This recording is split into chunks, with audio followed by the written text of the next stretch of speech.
Bueno chicos, seguimos con la clase. Recuerden mutear el micrófono.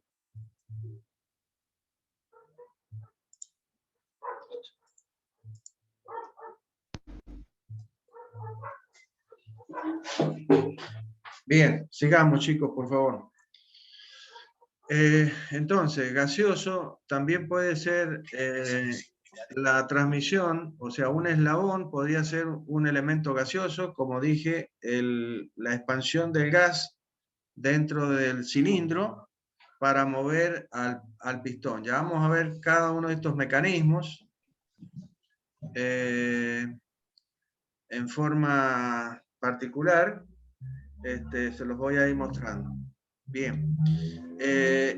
Y también yo puedo transmitir movimiento, o sea, usar para transmitir movimiento, porque generalmente la primera definición que hemos hablado, que hemos dado de mecanismo, es que es un dispositivo que permite transmitir movimiento, ¿sí? Entonces yo también puedo transmitir movimiento usando los elementos magnéticos, ¿sí? En este caso yo a través de una bobina que envuelve a un núcleo que es el que sale de dentro de la bobina, en este caso, que es la acción por ejemplo, del cierre centralizado de los autos, que es básicamente un elemento, es un núcleo, que es un eje que se mueve dentro de un campo magnético y produce un desplazamiento de este.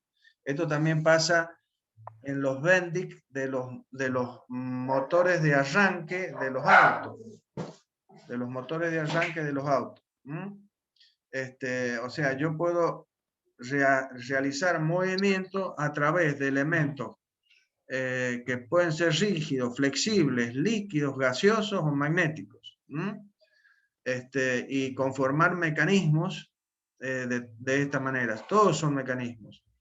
Ahora, nosotros en particular, nos vamos a dedicar a los eslabones como cuerpos rígidos, que vamos a llamar eslabón o barra también, y que conforman todos los mecanismos, como el caso primero, que es la dirección de un vehículo.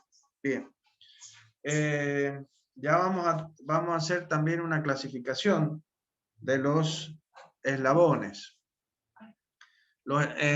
Si bien esto está un poquito más atrás en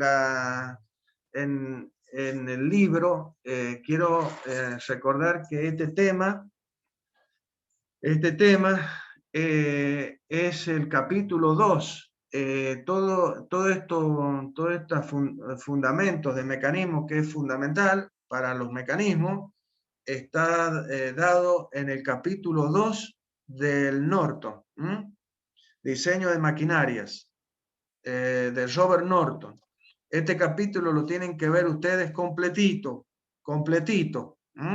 porque ahí está todo los fundamentos, las definiciones, los términos que se utilizan para los mecanismos, para definir a los mecanismos. Bien, siguiendo con los eslabones, nosotros podemos clasificar a los eslabones de diferentes maneras. Una de ellas es según la función que van a cumplir. Entonces, el eslabón dentro de un mecanismo, como vamos a ver, vamos a tener un eslabón que va a recibir el movimiento a través de un actuador, ¿sí? O un actuador o accionador que puede estar conformado por, o puede ser un motor, puede ser un cilindro hidráulico, puede ser un solenoide, o sea, son elementos que van a ingresar el movimiento a través de uno de los eslabones de ese mecanismo. A ese eslabón se le llama eslabón de entrada. Y va a haber otro eslabón de ese mecanismo a través del cual va a salir el movimiento. Es decir, ese movimiento que yo ingreso al mecanismo a través de un motor, de un actuador, de un accionador, lo voy a sacar del mecanismo transformado a través de otro eslabón. que vamos a denominar eslabón de salida. Eslabón de salida. Ahora, normalmente para conectar el eslabón de entrada con el eslabón de salida, es decir, el eslabón por el cual entra el movimiento y el eslabón por el cual sale el movimiento, generalmente tenemos otro eslabón que es el que llamamos eslabón acoplador. También lo vamos a llamar biela o acoplador. O sea, es el eslabón que acopla el eslabón de entrada con el eslabón de salida, que une, ¿sí? Y transmite el movimiento de entrada al movimiento de salida, básicamente. Y como vamos a ver en la definición más completa y general y concreta de lo que es un mecanismo, también para que nosotros podamos definir a un mecanismo, vamos a necesitar de un eslabón el cual tenga todos sus movimientos restringidos, o sea, todos los grados de libertad de ese eslabón, es decir, todos los movimientos que ese eslabón podría tener respecto del sistema de referencia, los tiene restringidos, no se puede mover. Ese eslabón es lo que normalmente se llama bastidor, o en el caso de un motor de auto le llamamos bancada, o block. Bien, en el ejemplo que tenemos ahí, hemos colocado un sistema de enlabonamiento de un limpia parabrisas para mostrar el elemento amarillo, el cilindro amarillo, conforma lo que es la parte accionadora, que sería el motor eléctrico que nosotros le damos energía para mover a este mecanismo. Ese motor, a través de un sistema de reducción, o sea, de una caja de engranaje, mueve un eje. Este eje está en contacto con un primer eslabón, que es el eslabón celeste que tenemos acá en el mecanismo, y conforma el eslabón de entrada. Por este eslabón ingresa el movimiento al mecanismo. Luego vamos a tener el eslabón curvo que tenemos acá, que es el eslabón que es justamente el eslabón acoplador. ¿Por qué? Porque va a ser el eslabón que va a conectar la entrada, que es el eslabón celeste, con el eslabón de salida, que está un poquito, digamos, tapado acá, que sería este amarillo, pero que se prolonga en el brazo del limpia parabrisas. O sea que el eslabón verde o acoplador se une a este eslabón amarillo que está un poquito tapado ¿por quién? Por la junta, o sea, por este triángulo rojo, que básicamente conforma una parte de lo que sería el bastidor. Fíjense que el bastidor normalmente se lo esquematiza como un triangulito, con un agujerito y rayitas, que lo que define esto es que está agarrado a tierra.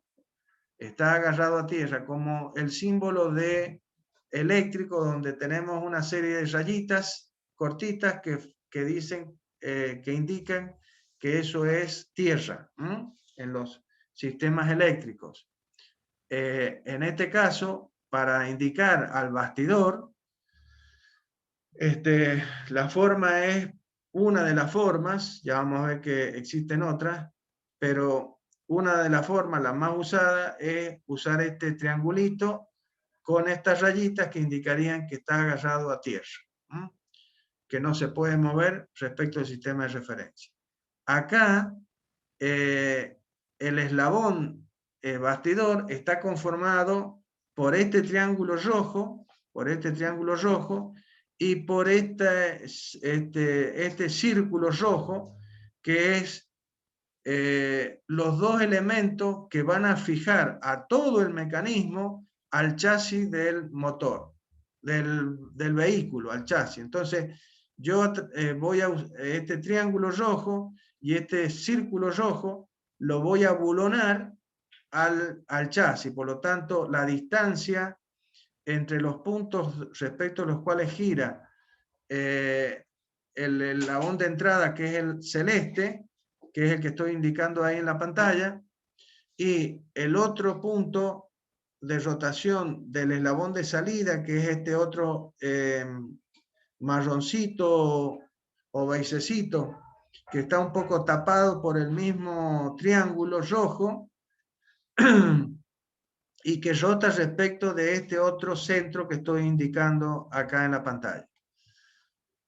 Estos dos puntos, estos dos centros, conformarían lo que es el elemento bastidor, y que va a estar fijado al chasis, por lo tanto va a estar quieto, porque el chasis va a ser como el sistema de referencia nuestro. Bien, pero a su vez este eje, este eslabón de salida rojo, rojo no, sino marroncito, perdón, o beigecito, está unido a este brazo celeste, azul, que es el brazo de limpia parabrisas. Acá lo vemos a esto que está dibujado como digamos, con eslabones que tienen más o menos la forma que tendría el mecanismo en la realidad. Está esquematizado en la parte derecha, y ahí podemos ver los dos elementos que conforman el bastidor, que son estos dos bloquecitos, ¿sí?, que están designados con 1, porque generalmente al bastidor se le da el número 1, es el eslabón 1 del mecanismo. Luego tenemos elemento de entrada, que es el eslabón 2, que es el que recibe el movimiento. Luego tenemos el eslabón 3, que acopla al eslabón 2 con el eslabón de salida, que es el eslabón 4, que está esquematizando a el brazo del limpia parabrisas. Bien, esto es de acuerdo a la función. Ahora, según el tipo de movimiento, según el movimiento, es que vamos a definir a los elementos que conforman a un mecanismo como manivela. Esto hay que tenerlo claro. Todo esto son preguntas de parcial. Cómo clasificar a los eslabones, qué es lo que es una manivela, qué es lo que es un acoplador, qué son los grados de libertad de un mecanismo, cómo se define un mecanismo. Son preguntas lógicas que se pueden hacer en un parcial. Así que vayan teniendo claro todos estos conceptos. Entonces, una manivela es un cuerpo, es un eslabón que tiene la posibilidad de hacer giros completos, girar 360 grados, y está unido a un eslabón que tiene todos sus grados de libertad restringidos. En este dibujo, si ustedes ven, el elemento naranja que tiene rayitas es otra manera de indicar que es un cuerpo que está adherido a tierra, es decir, que tiene todos sus grados de libertad restringidos. Si yo colocara un sistema de referencia XY acá, el cuerpo naranja no puede moverse no tiene ningún movimiento. Todos los elementos del mecanismo se están moviendo respecto a este cuerpo. Como ya vamos a ver, este GIF está mostrando al mecanismo más simple y el más simple de todos los mecanismos, ¿sí? Y como ya vamos a ver, se llama cuadrilátero articulado. El elemento rojo, que es el elemento que puede girar 360 grados y que está unido a un elemento fijo, que es el bastidor. Eso es la manivela. Y que generalmente es el eslabón de entrada. Por acá va a entrar el movimiento. El eslabón verde es el que hemos definido como eslabón acoplador o biela. y que une la entrada con la salida, que es el eslabón celeste. Este eslabón verde tiene, como ustedes ven, movimiento de rototraslación. O sea, puede rotar y trasladarse. El eslabón celeste es el eslabón que puede hacer giros, pero giros parciales. Es decir, no puede rotar 360 grados, no puede hacer giros completos, como lo hace la manivela. Entonces, el balancín es un eslabón, es un cuerpo que puede hacer giros parciales, rotaciones parciales, y está unido a un cuerpo que tiene todos sus grados de libertad restringidos, es decir, con respecto al bastidor. Esto es importante como definición de qué es lo que es una manivela y de qué es un balancín. Ambos eslabones se mueven respecto de un cuerpo que está quieto. Esto lo debemos tener claro, y haciendo rotaciones puras. Una lo hace giros completos y el otro lo hace, el balancín lo hace en forma parcial. Y el acoplador o biela es un elemento que se mueve haciendo rototraslación y transmitiendo el movimiento de la entrada hacia la salida. El eslabón balancín generalmente va a ser la salida de este mecanismo, el eslabón rojo es el eslabón de entrada y el eslabón verde es el elemento que une la entrada con la salida. Esto no quiere decir que el eslabón acoplador no sea un eslabón de salida también. Generalmente es el mejor eslabón que nos puede generar las mejores posibilidades de control de movimiento. Bien. El bastidor, que lo habíamos definido también en la placa anterior, que es el elemento fijo, es el elemento que no puede moverse respecto al sistema de referencia, que lo podemos esquematizar ya sea con el triangulito o con esta barra con todas las rayitas que indican que está agarrado a tierra. Y finalmente, un quinto elemento que sería la corredera, que es el eslabón o cuerpo rígido que tiene solamente movimiento de traslación pura, que como vemos acá a la derecha, conformaría un mecanismo que ya vamos a ver, se llama mecanismo de manivela, biela, corredera. El elemento verde, el cuerpo verde en este caso es una manivela, como vemos, porque puede rotar 360 grados. El marrón sería el acoplador o biela, que tiene movimiento de rototraslación, y el celeste, que puede moverse solamente guiado por la barra gris, que es el bastidor, ¿sí? Tiene movimiento de traslación pura. Este mecanismo es un mecanismo que ya vamos a ver cómo surge, ya les voy a mostrar cómo van surgiendo los mecanismos, y que tiene a la corredera como uno de los elementos que puede hacer solamente traslación. Este mecanismo de manivela, biela, corredera, es el mecanismo que nosotros vemos en el motor.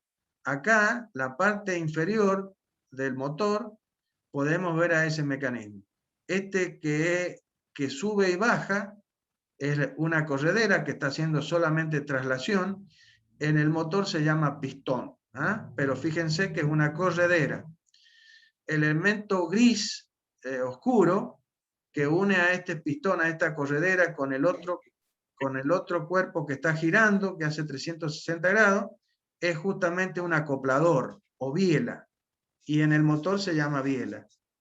Y el elemento gris más claro o blanco, vamos a decir así, que está rotando, que tiene forma de medio círculo, y que está unido a la biela a través de esta parte redonda blanca también, eso conforma lo que sería el cigüeñal, en un motor que es una manivela, que gira a 360 grados. Entonces, en este ejemplo del motor, estamos viendo el que en el dibujo acá lo tenemos esquematizado, ¿ah? Básicamente. Bien, esto sería la clasificación de los eslabones según su función y según los movimientos que tiene el mecanismo, los elementos que conforman al mecanismo. ¿Ah? Bien, también lo podríamos clasificar según la cantidad de nodos que tienen los mecanismos, es decir, según la cantidad de puntos que permiten la unión con otros eslabones. ¿Ah? Entonces, como yo les decía recién, yo podría considerar que un eslabón es una barrita que tiene en cada extremo un agujero. Este agujero me va a servir para enhebrar un tornillo con otro eslabón y así formar lo que se llama una junta, unión, o como ya vamos a ver. Entonces, según la cantidad de nodos, un eslabón, si tiene dos nodos, será binario; si tiene 3 nodos, será ternario; si tiene 4 nodos, será cuaternario, y así sucesivamente. Básicamente. Bien. Visto lo de eslabones y las definiciones sobre eslabones, vamos a lo que son las juntas. ¿Ah? Las juntas básicamente son las uniones entre dos eslabones. Básicamente, una junta es una conexión entre dos o más eslabones a través de los nodos, como dijimos recién, la cual permite algún movimiento entre los eslabones conectados. Como vamos a ver, las juntas, también llamados pares cinemáticos, van a ser los elementos dentro de un mecanismo que le van a quitar grados de libertad al eslabón. Eso es lo que van a hacer las juntas, porque al unir un eslabón con otro eslabón, como ya vamos a ver más adelante, al unir dos eslabones, lo que estamos haciendo es quitándole posibilidades de moverse independientemente uno del otro. Por lo tanto, lo que hacen las juntas es quitarle capacidades de movimiento a los eslabones como elementos libres, digamos así. ¿Ah? Por eso es que dice que las conexiones, o sea, los pares cinemáticos o juntas, son los elementos a través de los cuales se unen los eslabones y que permiten algún movimiento entre los eslabones conectados. Bien. Estas juntas o pares cinemáticos también se pueden clasificar según 4 tipos. Por el número de grados de libertad que permite la junta. Como vemos ahí, en la parte inferior, en el GIF, vemos, por ejemplo, una pelotita que está moviéndose sobre un plano. Si vemos eso, la pelota puede desplazarse en diferentes, en todo el plano, ¿sí? Pero no puede moverse.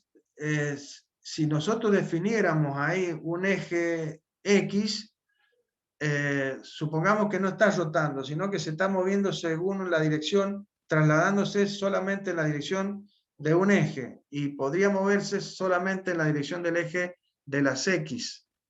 Pero ¿qué pasa? Está sobre un plano y está apoyada. ¿Y qué hace el plano? El plano no la deja moverse en la dirección del eje de las Y. O sea, no puede caer la pelota porque está sobre el plano. Entonces no podría moverse en la dirección del eje de las Y. Ahora, sí puede rotar. Podría rotar. Entonces, ¿cuántos grados de libertad le estamos quitando a esa pelotita? Ojo, desplazándose en la dirección de un eje. Nada más. Si bien ahí está moviéndose prácticamente en el espacio, hagamos que ese movimiento sea planar, que se mueva en la dirección de uno de los ejes, eso que está indicado ahí. En ese caso, le estamos permitiendo dos movimientos, porque sería desplazarse en la dirección de uno de los ejes y rotar, pero no puede moverse en la dirección del eje las Y. Entonces, en ese caso, le estamos quitando 1 grado de libertad y permitiéndole 2. Los engranajes, como vamos a ver más adelante, también pasa lo mismo.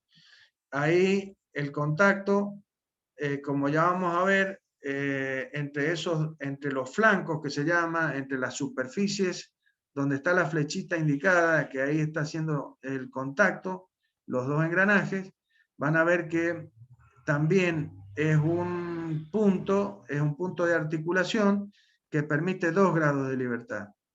Es decir, que está restringiendo uno solo. ¿Sí? Básicamente. Y en el caso del eje que está girando,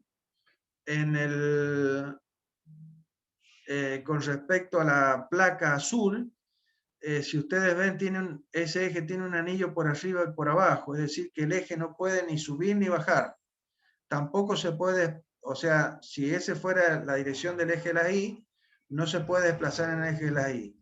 Tampoco lo puede hacer en la dirección del plano de la placa esa. ¿Por qué? Porque está metido en un agujero.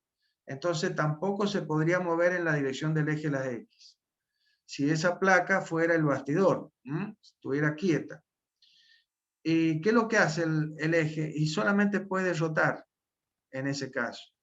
Entonces, en ese caso, yo tendría que esa junta restringe 2 grados de libertad y permite uno solo. En este caso, la rotación. Bien. Estos tres GIF, lo que están indicando es básicamente la segunda forma de clasificar a la junta, que es por el tipo de contacto entre los elementos. Si bien la usé para explicar también el primero, que es por el número de grados de libertad permitidos por la junta, más está relacionado con el segundo tipo, que es por el tipo de contacto entre los elementos. La pelota con el plano, el contacto es puntual, es una esfera que está en contacto con un plano, por lo tanto el contacto es puntual. En el caso de los engranajes, si bien estamos viendo un punto de contacto, si yo le doy la tercera dimensión, o sea, la profundidad, ese punto se va a transformar en una línea de contacto. ¿Ah? Y en el caso de la derecha, donde tenemos un eje que está dentro de una placa, el contacto es la superficie del eje con el interior del agujero. Eso es contacto de superficie. Bien. La otra forma sería por el número de eslabones que se conectan en la junta. Y como vamos a ver, esto define lo que se llama el orden de la junta, que es muy importante para definir los grados de libertad de un mecanismo, como ya vamos a ver. Entonces, por el número de eslabones que se conectan en una junta. Yo puedo, a una junta pueden llegar no solamente 2 eslabones, sino 3, 4 eslabones. Entonces, eso conforma el orden de la junta. Normalmente se define como el número de eslabones menos 1. Entonces, una junta donde llegan solamente 2 eslabones sería una junta de orden 1, porque es 2 menos 1, 1. Pero si yo tengo una junta donde llegan 3 eslabones, y tendríamos una junta de orden 2, y así sucesivamente. Esto que parece medio que no tiene significado, ya van a ver que adquiere significado cuando definamos lo que son los grados de libertad de un mecanismo. Bien. Y después por el tipo de cierre de la junta. El tipo de cierre de la junta tiene que ver con cómo yo mantengo unidos en contacto a los eslabones. ¿Ah? Por ejemplo, la pelota en el plano, ¿cómo mantengo yo que la pelota no se eleve, ¿ah? Que no pique? Y lo puedo hacer por el propio peso de la pelota, ¿sí? O mantener una fuerza sobre la pelota para que nunca se despegue del piso. Eso quiere decir que yo mantengo el contacto, el cierre de esa junta a través de la aplicación de una fuerza. ¿Ah? En el caso del eje que está dentro de la placa, eso sería un cierre de forma, porque el eje está contenido, está enhebrado en esa placa. No necesito ninguna fuerza para mantener esa unión. ¿Ah? Ahí lo está mostrando el GIF de la parte inferior, un cierre muy conocido de fuerza, es el sistema de levas de un mecanismo, donde para que esta leva, esta válvula, que es la que sube y baja, la válvula que es la que tapa el conducto de ingreso, ¿sí? O lo abre, esta válvula, ¿sí? Es accionada por esta piecita ovalada, que es realmente una leva, como ya vamos a ver, y que también acciona sobre un resorte. ¿Para qué está el resorte?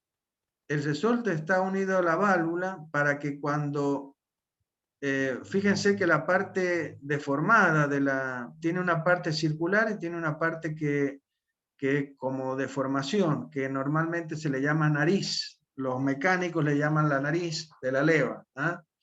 Esta parte es la que hace que la válvula se abra. Mientras la leva toca la válvula en la parte redonda y la leva está quieta, está cerrando al agujero, pero cuando acciona la parte deformada, vamos a llamar así, que es el perfil de la leva, se abre la válvula.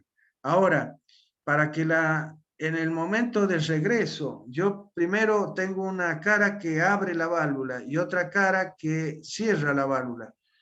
Cuando vuelve, para que no haya despegue de la válvula de la leva, es que el resorte obliga a la válvula a acompañar a la leva. Entonces ahí hay un cierre de fuerza. ¿Ah? El resorte se usa para mantener el contacto entre válvula y leva. Y aquí, esta también es una leva, pero es una leva de forma. Fíjense que la leva, que es la parte inferior, que tiene un canal, y que hace que la pieza que está arriba se desplace en una u otra dirección. Fíjense que el seguidor, que se llama, que es la pieza que está unida a la placa superior, está obligado a seguir un canal practicado sobre la pieza inferior, que es justamente la leva. Cuando esta pieza rota, ¿sí? La pieza superior, que es la placa, va a trasladarse en una dirección o en otra dirección. Bien. ¿Y quién mantiene el contacto entre estas dos piezas? O sea, la leva que rota y la placa que se desplaza para un lado para el otro. Y justamente este canal que tiene a ambos lados dos guías, que obligan a que esta pieza, que es el seguidor, que es el tornillo, se mueva dentro de este canal y se mantenga dentro del canal por la forma que tiene la ley. Bien. Bien. Sigamos con la clasificación y veamos un poquito más profundamente esto que hemos hablado en los GIF anteriores. Entonces, acá lo que se está mostrando en estos ejemplos son diadas. ¿Qué es lo que es una diada? Definamos primeramente qué es lo que es una diada. Una diada es un conjunto formado por un par de eslabones, por dos eslabones que están unidos a través de un par cinemático. O sea, yo tengo, por ejemplo, en el primer caso, dos eslabones que están unidos a través de un perno, de un tornillo, a través de sus nodos. ¿Ah? Esto conforma una diada.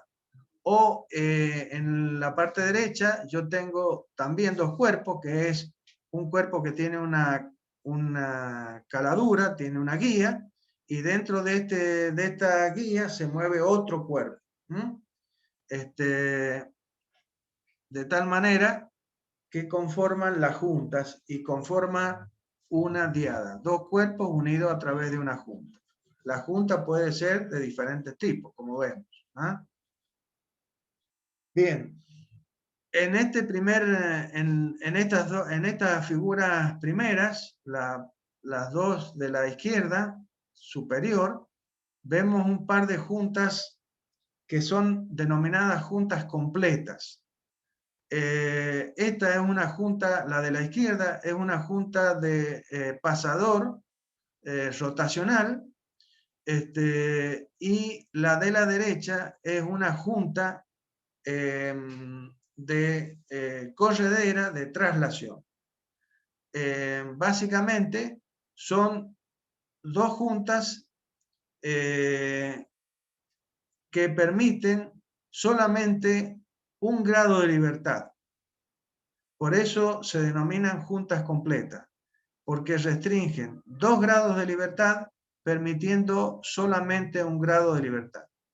Para que veamos esta situación de la cantidad de grados de libertad que restringe una junta, la forma de hacerlo es, como yo tengo dos eslabones, voy a hacer que uno de los eslabones se transforme en bastidor. O sea, al eslabón de la derecha, de la izquierda, perdón, le voy a quitar todos sus grados de libertad. Entonces voy a ver qué puede hacer el otro eslabón respecto de debido a que lo he unido a través de la junta. ¿Ah? Entonces, si ustedes ven la posibilidad, si yo he unido a este eslabón de la derecha a un eslabón que no se puede mover,